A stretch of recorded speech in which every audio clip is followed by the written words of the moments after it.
Assalamualaikum warahmatullahi wabarakatuh. Alhamdulillah, wassalatu wassalam ala rasulillah wa ala alihi wa sahbihi wa man wala. Ikhwani fid din wa akhwati, saat ini kita sedang berada di bulan Ramadan. Kita berada di penghujung bulan Ramadan, bulan yang sangat mulia, yang dimana Allah tabaraka wa ta'ala berfirman, Syahrul Ramadan alladzi unzila fihi al-Qur'an. Bulan di mana kami turunkan padanya Al-Qur'an. Maka pertanyaannya adalah, sudahkah kita menjadikan Al-Qur'an sebagai teman kita? Yang dimana kita kelak berharap Al-Qur'an menjadi pembela kita.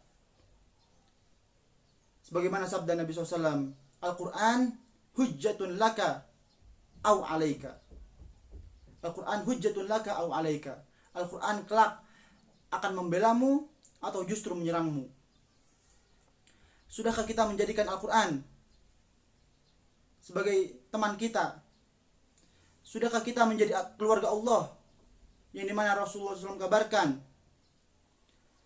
dari hadis Anas bin Malik radhiyallahu anhu, Inna lillahi ahlina minan nas. Qila man hum ya Rasulullah? Qala hum ahlul Quran. Kata Nabi SAW, sesungguhnya Allah memiliki keluarga dari kalangan manusia. Dan kita semua mengetahui bahwasanya Allah tidak memiliki anak. Lam yalid wa lam yulad. Tapi maksud ahlun di sini, keluarga di sini adalah sebuah kinayah bahwasanya orang tersebut memiliki kedekatan yang sangat dekat dengan Allah. Allah sangat dekat dengan mereka. Maka dari itu para sahabat bertanya, Man hum ya Rasulullah? Siapa mereka ya Rasulullah? Maka kata Nabi SAW, hum ahlul Quran. Mereka adalah para penghafal Al-Quran. Orang yang ahlul Quran adalah orang yang pakar terhadap Al-Quran. Maka dari itu, ma'asyiral muslimin, ikhwani wa akhwati, apabila kita ingin menjadi orang yang spesial dan dekat dengan Allah, maka jadilah ahlul Quran. Berikanlah perhatian yang besar terhadap Al-Quran. Maka dari itu kata para ulama, di antara keberkahan Al-Quran adalah segala sesuatu yang disandarkan kepada Al-Quran, maka jadilah ia yang terbaik. Segala sesuatu yang disandarkan terhadap Al-Quran, maka jadilah ia yang terbaik. Di antara contohnya adalah Al-Quran adalah sebuah kitabullah, kitab Allah. Maka jadilah kitab Allah yang terbaik adalah Al-Quran. Daripada kitab-kitab yang lainnya, Taurat, Injil, yang terbaik adalah Al-Quran. Kemudian Al-Quran diturunkan di bulan Ramadan. Maka jadilah bulan Ramadan Sayyidus Syuhur, bulan yang terbaik sepanjang tahun. Kemudian Al-Quran diturunkan pertama kali oleh Allah dari sama'id dunia pada Lailatul Qadar. Maka jadilah Lailatul Qadar sebagai malam yang terbaik sepanjang tahun. Allah menurunkannya, di antara sebabnya karena Allah menurunkannya di malam Lailatul Qadar. Sebagaimana firman Allah, Inna anzalnahu fi Lailatul Qadar. Sesungguhnya kami turunkan Al-Quran pada malam Lailatul Qadar. Dalam ayat yang lain, Inna anzalnahu fi Lailatul Mubarakah. Sesungguhnya kami menurunkannya pada malam yang penuh berkah. Yang dimana karena Al-Quran turun pada malam tersebut, jadilah malam Lailatul Qadar sebagai malam yang terbaik, yang dimana beribadah di dalamnya lebih baik daripada 1000 bulan. Lailatul Qadar khairum min alfi syahr. Allah tidak mengatakan sama dengan 1000 bulan, namun beribadah pada malam tersebut lebih baik daripada beribadah di malam-malam lainnya selama 1000 bulan. Kemudian contoh lainnya adalah Nabi kita Muhammad SAW. Beliau adalah seorang Rasul yang diutus kepadanya Al-Quran, yang diturunkan kepadanya Al-Quran.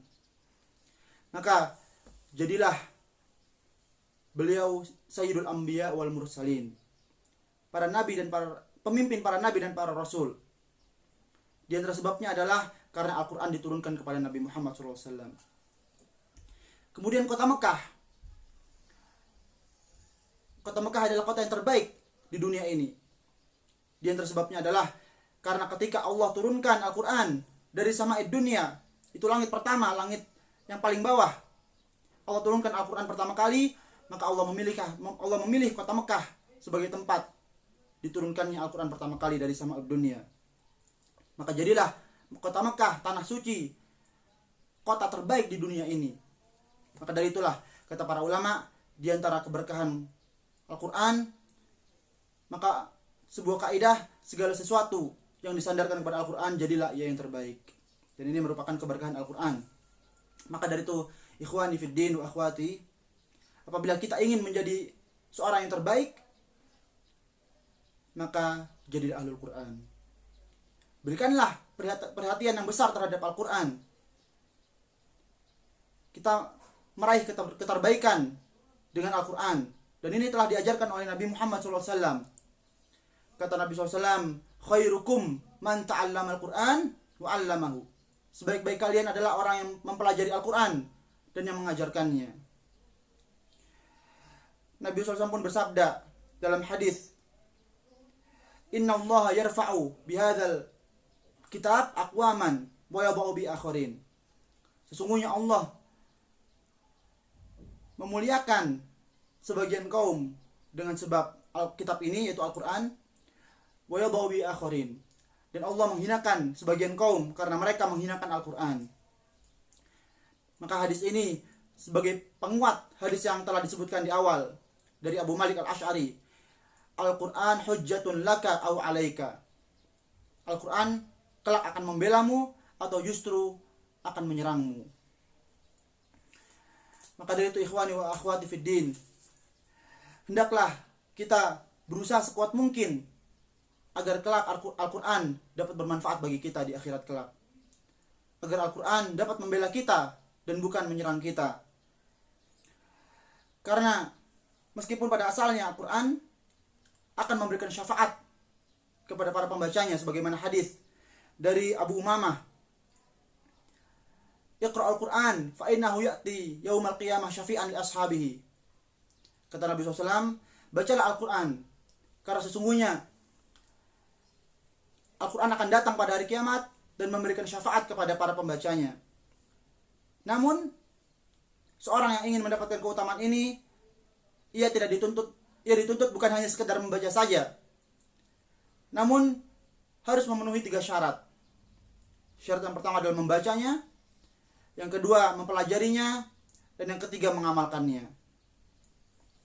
Dan 3 syarat ini telah diajarkan oleh Nabi kita, Nabi Muhammad SAW. Kata beliau, yu'ta bil Qur'an yaumal qiyamah wa ahlihi alladzina kanu ya'maluna bihi fid dunya taqdumuhum suratul Baqarah wa Ali Imran. Kelak akan didatangkan Al-Quran pada hari kiamat dan juga para pembacanya, alladzina kanu ya'maluna bihi, yang dimana para pembaca tersebut mengamalkannya ketika di dunia, taqdumuhum suratul Baqarah wa Ali Imran, dan akan berjalan di depan mereka Al-Baqarah dan Ali Imran. Kelak kedua surat ini, yaitu Al-Baqarah dan Ali Imran, akan berjalan di depan mereka, yaitu para pembaca Al-Quran yang dulu di dunia mengamalkannya. Kedua surat tersebut akan berjalan di depan mereka untuk membela mereka di hadapan Allah Tabaraka wa Ta'ala. Maka ini adalah keadaan orang-orang yang mengamalkan Al-Quran. Adapun yang tidak mengamalkannya, maka justru Al-Quran akan menyerangnya pada hari kiamat. Waliya'udzubillah. Sebagaimana Ibnu Mas'ud radhiyallahu anhu, bahwasanya Nabi SAW bersabda, yaji'ul Qur'an yaumal qiyamah fayashfa'u li sahibihi fayakunu qa'idan ila al-jannah aw yashhadu alaihi wa yakunu sa'iqan bihi ila an-nar. Al-Quran akan datang pada hari kiamat kelak dan ia akan memberikan syafaat kepada para pembacanya, atau justru akan menjadi saksi atas para pembacanya, yang dimana orang tersebut, Al-Quran akan membimbing orang tersebut menuju neraka jahanam. Ikhwani wa akhwati fiddin, maka dari itu Al-Quran yang kita baca, apabila kita tidak amalkan, kelak akan menyerang kita. Al-Quran akan bersaksi di hadapan Allah, ya Allah, si fulan dulu tidak membacaku. Ya Allah, si fulan dulu hanya menaruhku di atas rak lemari hingga aku berdebu. Ya Allah, si fulan dulu hanya membacaku saja namun tidak mengamalkanku. Ya Allah, si fulan dulu hanya membacaku namun menyelisihiku. Ya Allah, si fulan dulu sombong atas apa yang telah engkau ajarkan kepadanya. Ini diantara bentuk-bentuk serangan-serangan Al-Quran terhadap seseorang pada hari kiamat kelak. A'udzubillah min dzalik. Ini mana dengan serangan-serangan tersebut akhirnya Al-Quran akan menyeret dia menuju neraka jahanam. Ikhwani wa akhwati fid din. Maka dari itu seorang ketika ia membaca Al-Quran, hendaknya ia meniatkan untuk mengamalkannya pula. Ia niatkan dengan membaca Al-Quran sebagai sarana untuk memahami Al-Quran, untuk mempelajari Al-Quran. Kemudian dengan ia mempelajari Al-Quran, ia niatkan pula sebagai sarana untuk mengamalkannya. Apabila tidak demikian, maka dikhawatirkan kita akan mendapatkan siksa di dunia sebelum di akhirat. Disebutkan dalam hadis bahwasanya Nabi SAW suatu hari berdiri di depan para sahabatnya dan bertanya, "Wahai para sahabatku, adakah di antara kalian yang bermimpi semalam?" Maka kata para sahabat, "La ya Rasulullah." Tidak ada ya Rasulullah. Maka kemudian Nabi SAW berkata, "Amma ana, adapun aku, semalam aku dulu bermimpi. Semalam aku bermimpi yang dimana aku ditarik oleh dua orang. Dua orang tersebut membawaku ke suatu tempat dengan menarik kedua tanganku. Kemudian dibawalah aku kepada suatu tempat yang dimana tempat tersebut ada orang yang sedang berbaring terlentang. Kemudian datanglah seorang yang membawa batu yang sangat besar. Kemudian ia menaik ke tempat yang dimana tepat di atas orang yang sedang berbaring tersebut dengan membawa batu yang sangat besar.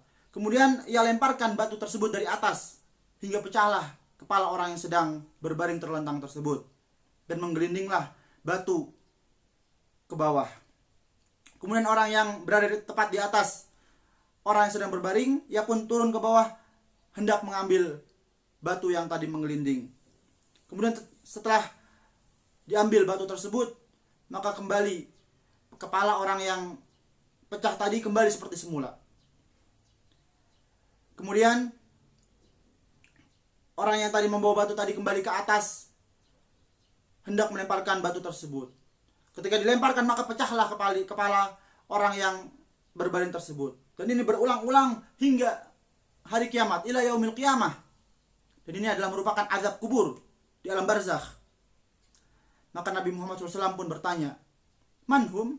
Siapa mereka?" Nabi SAW bertanya kepada dua orang tersebut, yang dimana dua orang tersebut adalah malaikat. Maka para malaikat tersebut pun berkata, "Hum, mereka adalah orang-orang yang dulu di dunia Allah ajarkan kepadanya Al-Quran, namun ia tidak mengamalkannya." Maka ma'asyiral muslimin, ikhwani wa akhwati fid din, ini merupakan ancaman bagi kita semua, baik petani, guru, asatiz, atau pengusaha yang dimana mereka memiliki hafalan Quran. Meskipun tidak 30 juz, mungkin sebagian kita ada yang menghafal beberapa juz atau justru beberapa surat. Maka ini semua perlu kita waspadai, karena dikhawatirkan apabila kita tidak mengamalkannya, Al-Quran yang telah kita hafal bukanlah mengantarkan kita ke dalam surga, atau namun justru mengantarkan kita ke dalam api neraka jahanam. Na'udzubillah min dzalik. Kenapa? Karena Al-Quran tersebut tidak kita amalkan. Mungkin kita telah menghafalkan ayat-ayat yang memerintahkan ini dan itu. Di dalam Al-Quran memerintahkan agar kita sholat. Namun apakah kita sudah sholat 5 waktu? Diperintahkan di dalam Al-Quran kita untuk puasa. Namun apakah kita sudah puasa? Diperintahkan di dalam Al-Quran untuk agar kita tidak menjadikan orang kafir sebagai wali. Namun mungkin masih banyak di antara kaum muslimin yang cintanya terhadap orang-orang kafir, pemain bola. Maka ini adalah bentuk penyelisihan terhadap Al-Quran. Ini mana ini akan membuat orang tersebut terserang pada hari kiamat kelak. Waliya'udzubillah. Ikhwani wa akhwati fiddin. Maka dari itu bisa kita pahami bahwasanya untuk meraih keutamaan Al-Quran bukan hanya sekedar dibaca saja, namun perlu kita amalkan. Meskipun mempelajari ilmu tajwid, ilmu tahsin, memperindah bacaan itu adalah sebuah sarana yang penting, namun bukanlah tujuan utama. Adapun tujuan utama dalam Al-Quran adalah agar kita memahaminya dan kita mengamalkannya. Sebagaimana perkataan Fudail bin Iyad rahimahullah, unzil Al-Quran liyu'malu bih. Fattakhadhan nas qira'atahu amalan. Kata Fudail bin Iyad, Al-Quran diturunkan untuk kita amalkan, untuk diamalkan. Namun sebagian manusia membatasi hanya dengan membacanya saja. Maka ini adalah sebuah kesalahan.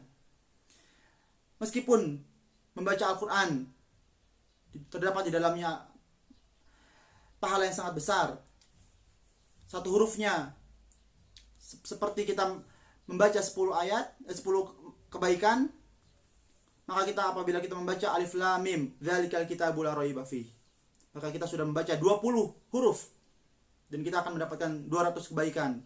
Meskipun demikian, namun apabila kita tidak amalkan, maka Al-Quran kelak akan menyerang kita. Apabila Al-Quran tidak kita amalkan, kelak Al-Quran bukanlah membela kita, tapi justru akan menjadi bumerang yang menyerang kita. Sebagaimana hadis tadi, Al-Quran hujjatun laka au alaika. Al-Quran kelak akan membelamu atau justru menyerangmu pada hari kiamat kelak. Dan Syekh Muhammad bin Shalih Al-Utsaimin mengomentari hadis ini, bahwasanya tidak ada keadaan ketiga. Hanya ada 2 keadaan saja. Al-Quran kelak akan membelamu atau justru menyerangmu. Dan tidak ada keadaan Al-Quran tidak membela dan tidak menyerang. Maka dari itu kita berdoa, semoga Allah menjadikan Al-Quran kelak sebagai pembela kita pada hari kiamat kelak. Allahumma ij'al Quran hujjatan lana la alaina. Wabillahi taufiq wal hidayah. Wassalamualaikum warahmatullahi wabarakatuh.